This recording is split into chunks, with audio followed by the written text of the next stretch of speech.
Hello, everybody. Welcome. So I promised a while back that I will be back to talk about diabetes. And here I am today.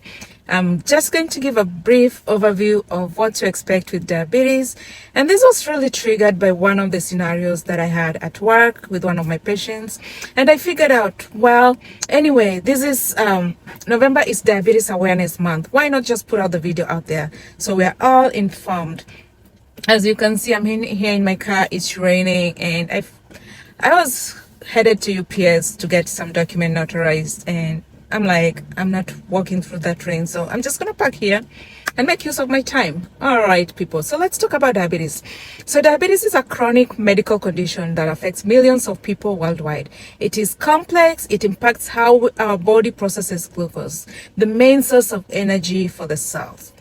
Diabetes is widespread globally. It's an health issue. It affects a substantial portion of the population. According to International Diabetes Federation, an estimated 537 million people were living with diabetes worldwide in 2021. This number is projected to move up to 642 million by 2040, which is representing a significant amount of people with this specific healthcare concern. In this video, we will dive into the background of diabetes, the critical risk factors, signs and symptoms, available treatment options, and even potential complications associated with poorly controlled diabetes. So diabetes is known to have no boundaries. It has affected people of all ages and backgrounds. It makes it crucial for us to really understand this condition and its management.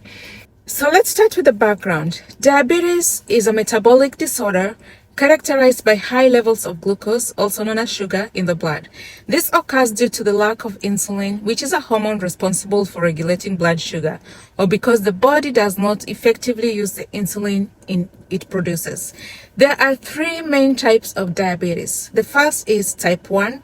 We also have type 2, and then there's gestational diabetes. So type 1 diabetes, this is an autoimmune condition where the body's immune system lacks and destroys the insulin-producing beta cells in the pancreas. This results in little to no insulin production by individuals with type 1 diabetes, requiring lifelong insulin therapy. Type 2 diabetes. So type 2 is more common and is often associated with lifestyle factors such as obesity, poor diet, and physical inactivity.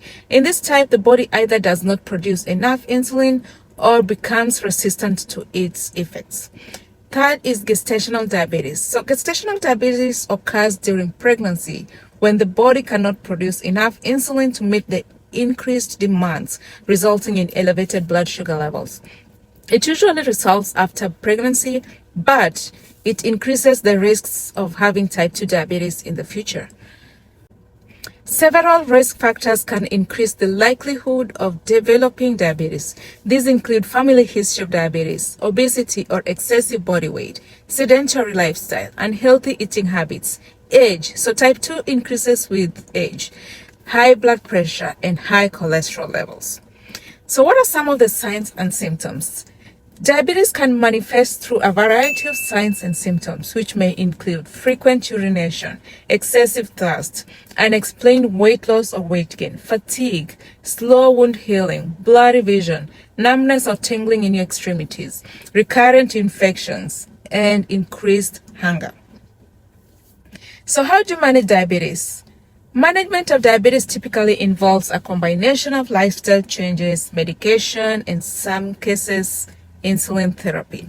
So lifestyle modifications. So lifestyle changes are essential for managing diabetes. These include maintaining a healthy diet, regular exercise or increase in physical activities, weight management, and monitoring your blood sugar levels. How about medication? So medications may be prescribed to help lower blood sugar levels. In type 1 diabetes, insulin replacement is necessary.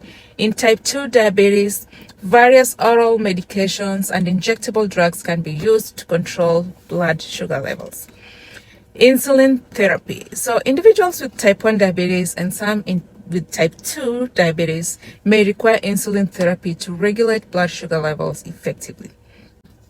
So let's talk about some complications. If diabetes is not well managed, it can lead to various complications over time, affecting multiple organ systems. Some potential complications include cardiovascular. So diabetes increases the risk of heart disease, including stroke and high blood pressure. Nerve damage, also known as neuropathy. Elevated blood sugar levels can lead to nerve damage, leading to numbness, tingling, and pain in your extremities. Kidney damage, also known as nephropathy.